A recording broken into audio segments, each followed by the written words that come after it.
அன்பிற்கினிய எம்ஜிஎம் கல்லூரியினுடைய முதல்வர் உள்ளிட்ட ஒருங்கிணைப்பாளர் உள்ளிட்ட அனைவருக்கும் வாழ்த்துக்களை சொல்லி,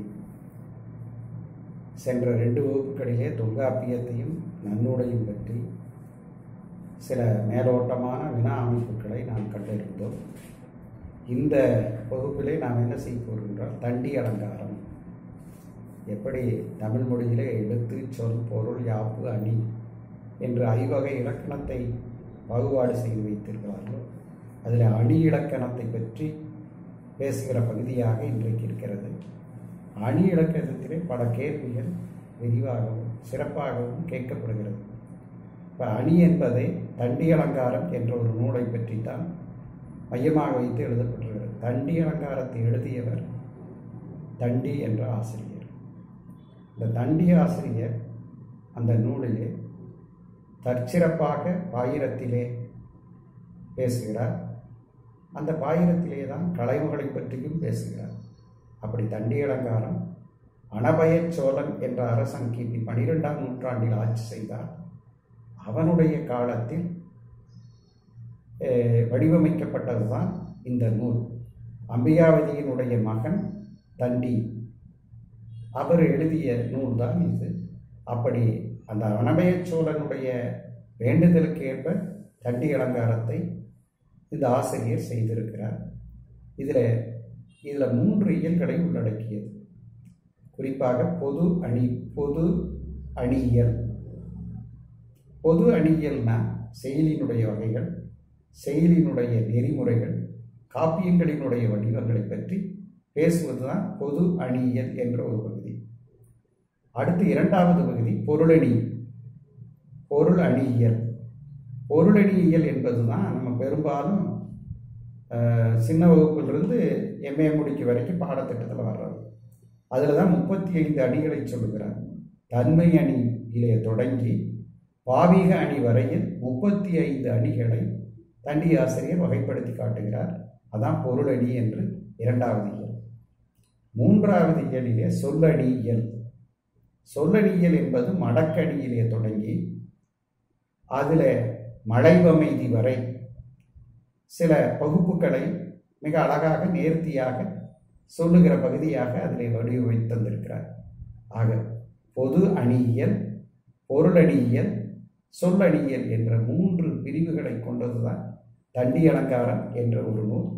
இந்த தண்டி அலங்காரத்திற்கு நூற்பாக்களுக்கெல்லாம் தஞ்சைவாணன் கோவை என்ற ஒரு நூலை இருக்கிற பாடல்களையே அடிக்கு உதாரண பாடல்களாக தந்து செல்கிறார்.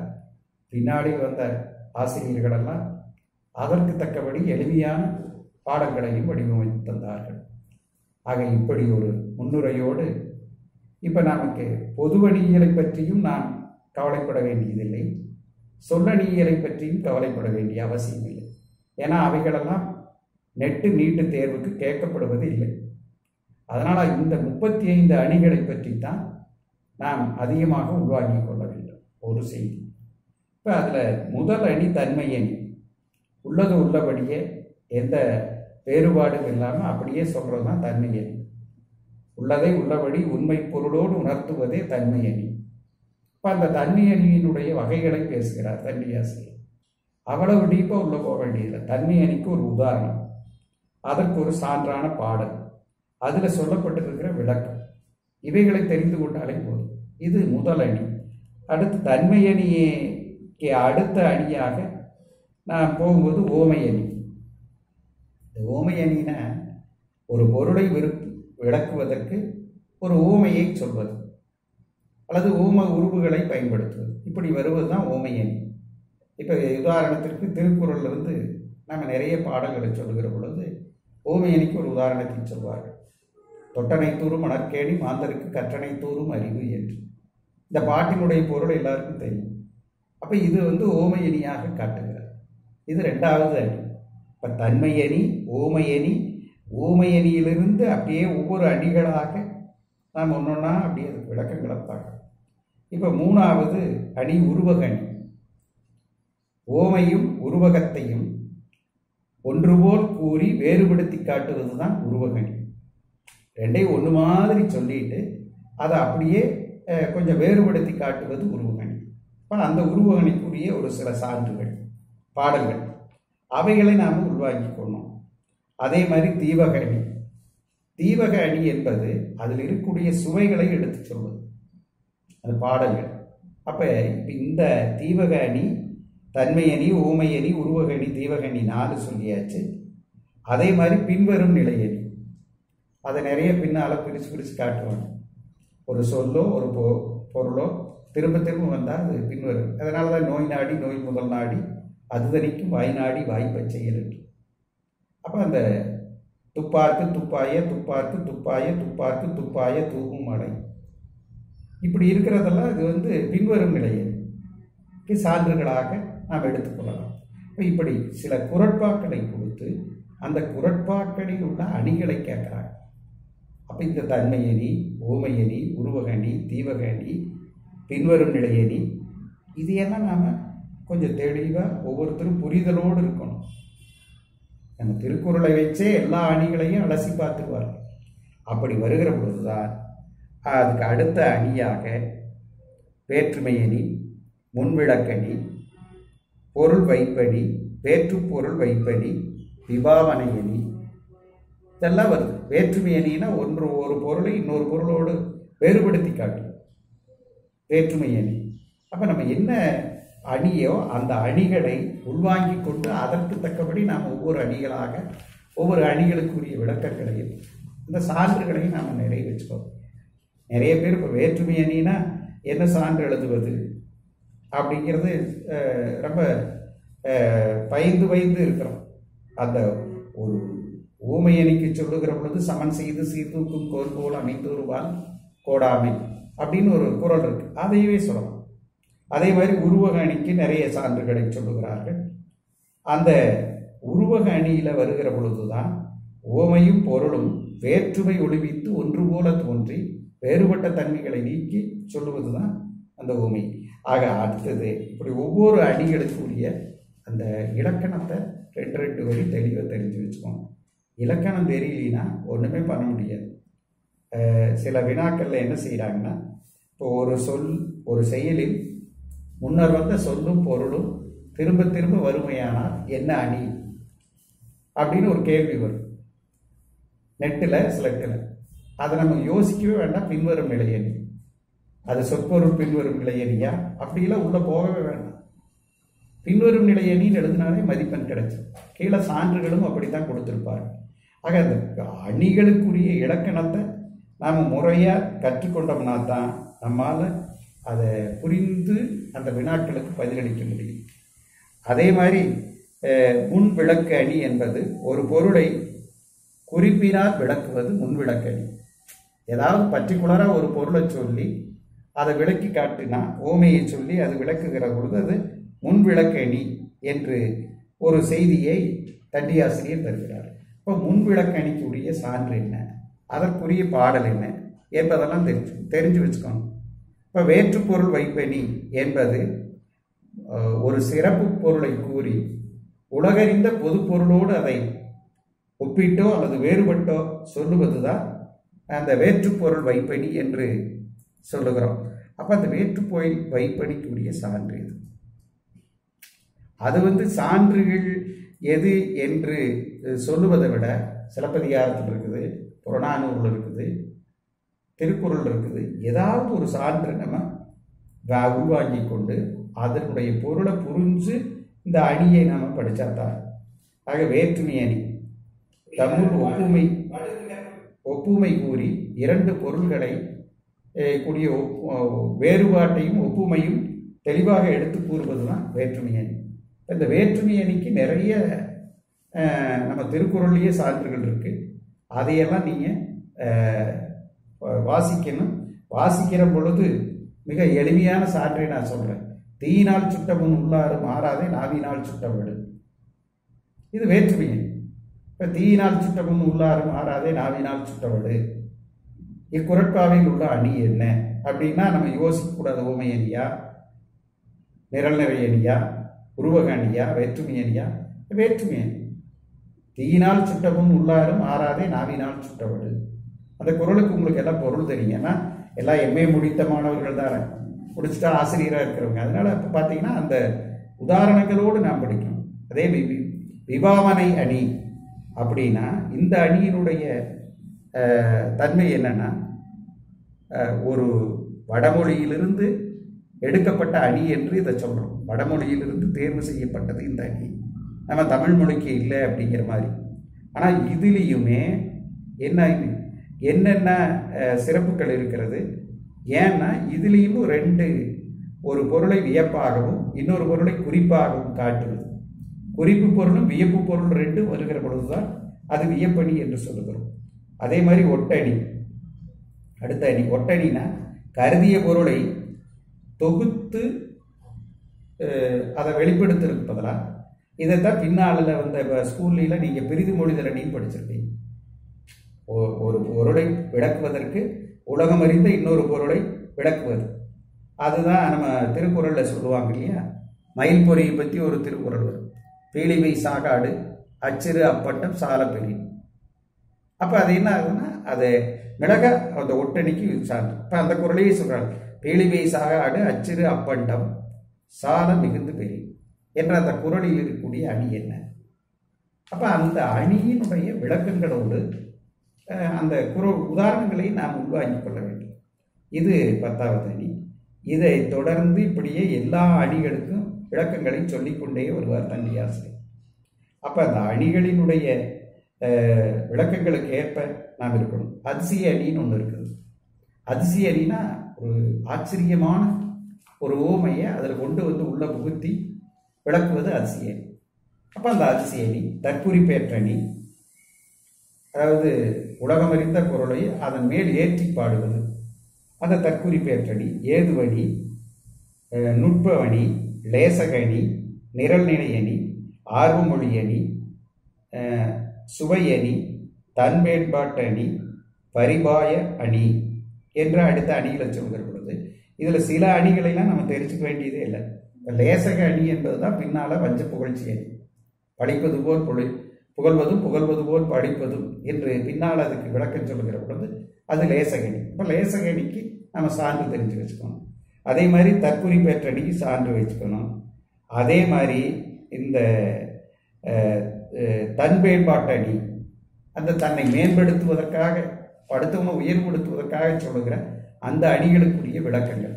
இப்போ இதில் ஒவ்வொரு அணிகளுக்கும் ஒரு சில விளக்கங்களை மிக அழகாக தண்டி ஆசிரியர் சொல்லுகிறார். இந்த நுட்பமானின்னா என்ன, அதிசய அணின்னா என்ன, இதுக்கெல்லாம் விளக்கங்களை நாம் சொல்லிக்கிட்டு சான்றுகளோடு படிக்கணும். சான்றுகள் இல்லாமல் படித்தோம்னா இந்த அணிகளை புரிவது கடினம். அப்போ அந்த சான்றுகள் என்னென்ன என்பதையெல்லாம் இப்போ தன்வேட்பாட்டு அணினா ஒருவன் தன்னைத்தானே தன்னைத்தானே புகழ்ந்து கொள்வது தன்வேட்பாட்டு அணி அப்படின்னு சொல்லுவார். சுயமாக புகழ்ந்துக்கிட்டே இருக்கிறது, அடுத்தவன் புகழ்றதை விட தன்னைத்தானே புகழ்ந்து கொள்வது என்றால் அதுக்குரிய சான்றுகள் என்ன. அந்த சான்று பாடல்களை சங்க இலக்கியத்திலேயோ அல்லது காப்பி இலக்கியத்திலோ அரை இலக்கியங்களிலோ இருந்து தெரிஞ்சு வச்சுக்கணும். இப்போ நிரல்நிலை அணினா நிறைய பேர் அது எளிமை. அன்பும் அறனும் உடைத்தாயில் இல்வாழ்க்கையில் பண்பும் பயனும். அது இப்போ அன்பு பண்பு அன்பும் அறனும் மேலே சொல்லியாச்சு, கீழே பண்பும் பயனும் ரெண்டுக்கு சமமான கேரக்டர் உள்ளதை நிரலாக நிறுத்திட்டார் வள்ளுவர். அதனால் அந்த குறளில் நிரல்நிறை அணி. அப்போ அந்த நிரல்நிறை அணிக்குரிய விளக்கமும் அதற்குரிய சான்றுகளைலாம் நாம் பார்த்துக்கணும். அப்படி ஒவ்வொரு அணிகளுக்கும் ஒவ்வொரு விளக்கங்களை நாம் உருவாக்கி கொண்டால்தான் நம்மால் எல்லா அணிகளையும் அந்த புரிதலோடு. இப்போ வஞ்ச புகழ்ச்சி அணி இல்லை என்னுடைய வேறு பெயர் என்னன்னு கேட்டால் நிறைய பேருக்கு தெரிகிறது. அதுக்கு பேர் தான் லேசக அணி. அதை அந்த அளவுக்கு தண்டி ஆசிரியர் தன்னுடைய 35 அணிகளில் மிக தெளிவாக சொல்லுகிறார். இப்போ 20 அணிகள் நான் சொல்லியிருக்கிறேன். அடுத்து சமகீத அணி. சமகீத அணின்னா நீங்கள் ஒன்றுமே வேணாம், 2 பேர்த்து சொல்லுகிற பொழுது 2ஐயும் சமப்படுத்துவது, சமத்துவம் ஆக்குவது. இதுதான் நம்முடைய அந்த சிறப்பாக அமைகிறது. அப்போ அந்த சமகீத அணி, அதுக்கடுத்து விசேட அணி, சிலேடை அணி, அனுபூதி அணி, உத்தாந்த அணி, அதுக்கு அடுத்து ஒப்புமை அணி, விரோத அணி, மாறுபாடு புகழ்நிலை அணி, புகழா புகழ்ச்சி அணி, நிதர்சன அணி, புனர்நிலை அணி, பரிவர்த்தனை அணி, வாழ்த்து அணி, சங்கீரண அணி, பாவீக அணி என்று 35வது அணி பாவீக அணி. இந்த பாவீக அணிக்கு டெஃபினிஷன் கொடுத்து இது என்ன அணின்னு கேட்டிருக்காங்க. குரூப் 2ல் நான் சமீபத்தில் ஒரு வினாவை வாசிக்கிற பொழுது பார்த்தேன். பாவீக அணின்னா ரொம்ப பயப்படுற மாதிரி, அது என்னவோ பாவீக அணி அப்படின்னா ஒன்றுமே இல்லைங்க. ரொம்ப எளிமையாக அதுக்கு விளக்கத்தை தண்டியாசிரியர் தருகிறார். இப்போ காப்பியங்களினுடைய பண்பு கேற்ப அந்த பாக்களை வடிவமைப்பது, அதான் பாவீக. இப்போ திருக்குறள்னா குறள்பா இல்லைங்களா, நாலடியார்னா வெண்பா. அந்த மாதிரி அந்த பாவீக அணி என்பது என்னன்னா, அதுக்கு கேள்வியை எப்படி கேட்டிருந்தாங்கன்னா, காப்பிய பண்பே காவியத்தின் ஒட்டுமொத்தமாக வெளிப்படுத்துவது என்ன அணி? காப்பிய தலைவர் சிலப்பதிகாரம்னா கோவலன், கண்ணகி, மாதவி இவர்களுடைய அந்த பண்பை ஒட்டுமொத்தமாக அந்த காப்பியத்துக்குள்ள கொண்டாந்து காட்டுறது தான் பாவீக அணி. அந்த பாட்டில் கொண்டு வந்துடும். இப்போ அதுதான் பாவீக அணி. அப்போ பாவீக அணி என்பது காப்பிய பண்புகளை அப்படியே சொல்லுது. அதுக்கு சான்று என்ன? இப்போ அரசியல் படைத்தோர்க்கு அரங்கூற்றாவதும், உரைசார் பத்திரியை உயர்ந்தோர் எத்தலும், ஊழ்வினை உறுத்துவந்து ஊட்டும். இந்த 3 நீதிகளையும் 3 காண்டங்களில் சொல்லிட்டாங்க. ஊழ்வினை உறுத்துவந்து ஊட்டுங்கிறது புகார் காண்டம், அரசியல் படைத்தோர்க்கு அரங்கூற்றாவதுங்கிறது மதுரை காண்டம், உரைசார் பத்திரியை உயர்ந்தோர் ஏத்தல்கிறது வஞ்சி காண்டம். இந்த 3 நீதியுமே பாவீக அணி என்று சொல்லுகிறார் தண்டியாசிரியர். அப்போ பாவீக அணிக்கு இவ்வளவு அழகான விளக்கங்களை, சிறப்புகளை எல்லாம் நம்முடைய தண்டியாசிரியர் செஞ்சிருக்கிறார். அதான் 35வது அணி, பொருளணியில 35வது அணி. அப்போ இந்த பாவீக அணியை விளக்கத்தை கொடுத்து கேள்வி கேட்டுருவாங்க. அதுக்கு அடுத்தது சங்கீரண அணி. இதுவரை கூறப்படாத அணிகள் பலவும் தம்முள் பொருந்துமாறு கூறுவதுதான் சங்கீரண அணி. இதுவரைக்கும் எந்த அணியிலையுமே நம்ம அதை சேர்த்த முடியல அப்படின்னா இந்த அணியில கொண்டு வந்து சேர்த்திக்கலாம். இதுக்கு பேர் சங்கீரண அணி. இது 2 என்னன்னா பழக்கத்தில் இல்லாமல் போச்சு, பழக்கத்தில் இல்லாமல் போய்விட்டது. அதைத்தான் சொல்லுகிறார் வகையில் இது வந்திருக்கு. அதே மாதிரி வாழ்த்து அணி. வாழ்த்து அணியின் என்பது என்ன செய்கிறார்கள் என்றால் வாழ்த்து பாடுவது, இன்னாருக்கு இன்னது என்று வாழ்த்தி பாடுவது. இப்போ இது சிலப்பதிகாரத்தில் மங்கள வாழ்த்து பகுதியை எடுத்து சொல்வார். ஞாயிறு போற்றுவோம், ஞாயிறு போற்றுவோம், கொங்கலர்த்தா சென்னி கொடிர் விண்குடை போற்றுவோம், திங்களை போற்றுவோம், திங்களை போற்றுவோம் என்று அந்த இயற்கையை வாழ்த்துகிற பகுதியை வாழ்த்து அணியாக சொல்லுகிறார்கள். அப்போ இது சங்கீரண அணியும் வாழ்த்து அணியெல்லாம் பின்னால். அதே மாதிரி பரிவர்த்தனை அணி என்பது ஒன்றனை ஒன்றுக்கு கொடுத்து, ஒரு பொருளை இன்னொன்று பொருளுக்காக கொடுத்து அதனோடு ஒப்புமைப்படுத்தி அல்லது ஒன்றோடு ஒன்று சேர்த்து பாடுவது பரிவர்த்தனை அணி. அதான் பொருள் பரிவர்த்தனை அணி என்றெல்லாம் அதை சொல்வார்கள். அப்படி சொல்லுகிற பொழுது சாயலும் நாணலும் அவர் கொண்டார் கைமாறு. அவன் பார்க்கறது சாயலும் நாணலும். சாயலும் நாணனா ஒரு பார்க்கறதும் அவனுடைய அந்த வெட்கப்படுகிற தன்மையும் 2 ஒன்று போல இருக்கிறது என்று சொல்வது தான் அந்த அவனுடைய கேரக்டர் வைஸில் பரிவர்த்தனை அணி என்ற அந்த சான்றாக தருகிறார். அதே மாதிரி புனர்நிலை அணி என்பது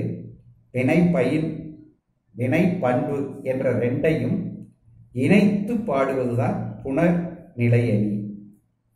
வேண்டும் உருவம்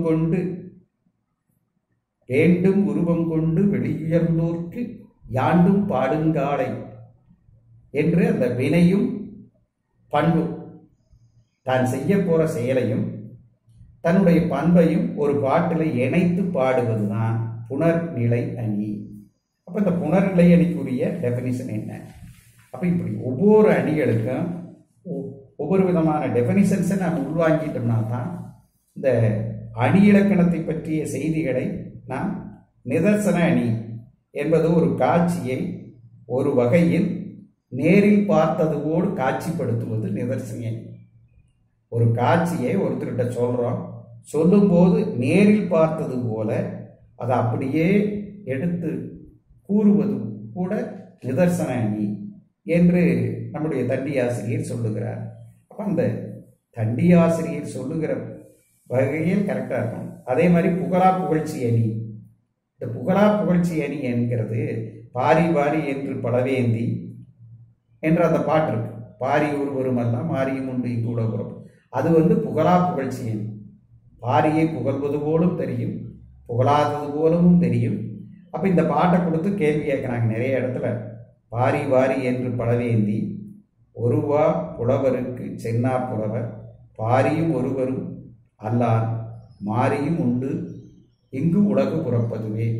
இந்த பாட்டில் அல்லது இந்த முதல் வரியை கொடுத்து இதில் இருக்கக்கூடிய அணி என்னன்னு கேட்டால் புகழா புகழ்ச்சி அணி. இதுதான் புகழ்வது போலும் இருக்கு, புகழாமையும் போலும் இருக்கு. அப்போ இந்த புகழா புகழ்ச்சி அணியை நாம் தெளிவு பண்ணணும். மாறுபாடு புகழ் மாறுபடு புகழ் நிலை அணி. அப்போ மாறுபடுனா ஒன்றை வேறுபடுத்தி கவிஞன் தான் சொல்ல வந்த பொருளை உலகமறிந்த ஒரு பொது பொருளோடு அல்லது எல்லாருக்கும் தெரிஞ்ச ஒரு பொருளோடு ஒப்பிட்டு காட்டுவது. அப்போ இப்படியெல்லாம் சொல்லுகிற பண்பு இருக்கல், அதுதான் அது. இப்போ நான் இந்த லேசக அணின்னு ஒன்று முதல்ல சொன்னேன், அது வஞ்ச புகழ்ச்சி அணின்னு சொன்னேன். அதெல்லாம் வஞ்ச புகழ்ச்சி அணி அல்ல, அது ஏகதேச உருவ அணி. பின்னாளில் ஏகதேச உருவ அணியாக வந்தது. அது கொஞ்சம் முன்னாடி தவறாக சொல்லிட்டு அதை மாற்றிக்கணும். ஏகதேச உருவணிங்கிறதுனா ஒன்னொன்று உருவப்படுத்துவதற்காக பயன்படுத்துகிறேன். ஆக இப்படி விரோத அணி இப்படி பார்த்தீங்கன்னா இந்த அணி இலக்கணத்தில் இந்த 35 அணிகளையும் அதற்குரிய சான்றாதார பாடல்களோடு படித்து கொள்ள வேண்டும். சொல்லணியில் ஒரு அணி ரொம்ப முக்கியம், மடக்கணி. சொல்லணியில் ஒரே ஒன்று மடக்கணி. அந்த மடக்கணியை ரொம்ப தெளிவாக அதுக்குரிய சான்றுகளோடு வாசித்தல் செய்து வேண்டும். ஆக தண்டி அலங்காரத்தை பொறுத்த அளவுக்கு பர்டிகுலராக நான் பேச வேண்டுமானால் தன்மை அணி, ஊமை அணி, உருவக அணி, வேற்றுமை அணி, வேற்றுப்பொருள் வைப்பணி, லேசக அணி, இந்த மாதிரி ஒரு 10-12 அணிகளை திருக்குறளை போன்ற சங்க இலக்கிய பாடல்களோடு சான்றுகளோடு புகழா புகழ்ச்சி அணி, பாவீக அணி, பரிவர்த்தனை அணி என்றெல்லாம் அந்த அணிகளை தெளிவாக டெஃபினிஷன்ஸ் அந்த அணிகளுக்குரிய விளக்கங்களோடு புரிந்திருந்தால் போதும். ஆக தண்டி அலங்காரம் என்பது அணி இலக்கணத்திலே இன்றைக்கு உலக நாடுகளிலெல்லாம் போற்றுகிற அளவுக்கு நமக்கு மொழியை அழகை தருகிற பாடல்களோடு அந்த இலக்கணத்தை வகுத்து தந்தவர் தான் அம்பிகாவதியினுடைய மகனான தண்டி என்ற அவர் வாழ்ந்த காலம் 12ஆம் நூற்றாண்டு. இப்போ தண்டி அலங்காரம் எழுதப்பட்ட காலமும் 12ஆம் நூற்றாண்டு, தண்டி ஆசிரியர் வாழ்ந்த காலமும் 15ஆம் நூற்றாண்டு. அம்பிகாவதி ஒரு சோழ மன்னனிடம் அமைச்சராக இருந்தவர் என்ற ஒரு செய்தியும் உண்டு. ஆக அந்த அடிப்படையில் அணி இலக்கணத்தில் மிக இவ்வளவுதான் சுருக்கமான செய்திகள்.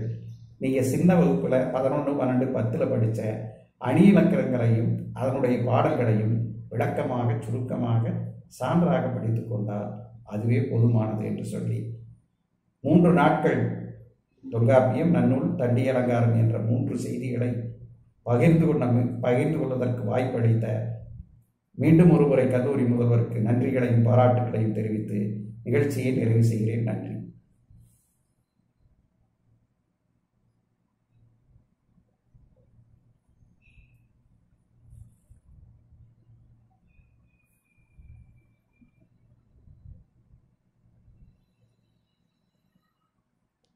அனைவருக்கும் வணக்கம். பொள்ளாச்சி நல்லமுத்து கவுண்டர் மகாலிங்கம் கல்லூரி தமிழ்துறை நடத்தும் மத்திய மாநில பேராசிரியர் தகுதி தேர்வுக்கான தேசிய பயிலரங்கத்தில் பங்கு கொள்ளும் அனைவரையும் அன்பன் வரவேற்கின்றேன். இன்று சாரதா கலை அறிவியல் கல்லூரியின் முதல்வர் முனைவர் NV கருப்பசாமி ஐயா அவர்கள் தண்டி அலங்காரம் குறித்து பல்வேறு கருத்துக்களை விரிவாக விளக்கமாக எடுத்துரைத்தார். ஐயா அவர்களுக்கு என் மனமார்ந்த நன்றியை தெரிவித்துக் கொள்கிறேன். இன்றைய பாடமான தண்டி அலங்காரம் குறித்து முந்தைய தேர்வுகளில் கேட்கப்பட்ட வினாக்களை தற்பொழுது வாசிக்கின்றேன். அதற்கான விடைகளை கண்டறிந்து பயிற்சியாளர்கள் பயிற்சி எடுத்துக் கொள்ளுமாறு கேட்டுக்கொள்கிறேன். நன்றி. தண்டி அலங்காரம் சமாதி மற்றொன்றின் மேல் ஏற்றி உரைக்கப்படுவது எனும் பொருள் கொண்டது. உரிய பொருளன்றி ஒப்புடை பொருள் மேல் தரும் வினை புணர்ப்பது. அகலிரு விசும்பில் பாயிருள் பருகி பகல் காற்று எழுதரும். பல்கதிர் பகுதி என்பது இதற்கு எடுத்துக்காட்டு. விழித்த குவளை களிப்பேறுவாக்கிய கல்லுண்டு கழித்த வண்டினம் என்பதும் இதற்கு எடுத்துக்காட்டு. இவற்றுள் எவையவை சரியானது? உவமையணி ஒரு பொருளை விளக்க அதனுடன் ஒப்புமை உடைய வேறொரு பொருளை உவமிப்பது. எல்லா அணிகளுக்கும் தாயாக திகழ்வது. வினை பயன் மெய் உரு என்னும் நிலைக்கலன்களை உடையது. முகத்தாமரை என்பது இதற்கு எடுத்துக்காட்டு. இவற்றுள் எவையவை சரியானது? உறுதி கூற்று குறிப்பு வெளிப்படுக்கும் சத்துவம் பிரிதின் மறைத்து உரையாடல் இலேச அணி ஆகும். காரணம் புகழ்வது போல பழித்திறம் புனைதலும் பழிப்பது போல புகழ் புலப்படுத்தலும் அதன்பால் உள. நிரல்படுத்துக. தீவக அணியின் நிலைக்கலன்கள் குணம் ஜாதி பொருள் தொழில். நிரல்படுத்துக. உவமை வேறுபாடு மிகுதல் குறைதல் தாழ்தல் உயர்தல் பால் மாறுபடுதல். நிரல்படுத்துக. விளக்கணி வகைகள் பொருள் குணம் காரியம் காரணம். பொருத்துக. விட்பூட்டு சொற்தோறும் அடிதோறும் பொருளேற்று நிற்பது. விதலை யாப்பு பாட்டினகத்து சொல்லப்பட்ட பொருள் ஒரு வழி நிற்பது. பாசி நீக்கு தலையும் கடையும் பொருள் கொள்வது.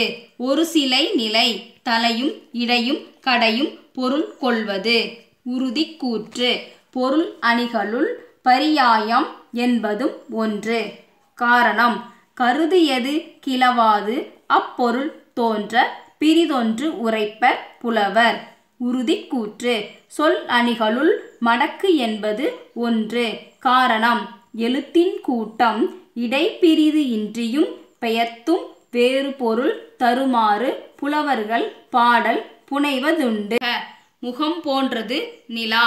விளக்கணி நின்முகமும் நிலவும் நிசியில் கழிக்கின்றன. திருட்டந்தானி விண்ணிலே நிலா மண்ணிலே நின்முகம். வியோதிரக அணி நிலவினும் மிக்கது கலங்கமில் வதனம். விபரீத உவமை தனிச்செய்யுள் என தண்டி அலங்காரம் குறிப்பிடுவது. குலகம் முத்தகம் தொகைநிலை தொடர்நிலை. மறுபொருள் உவமையின் வேறு பெயர்.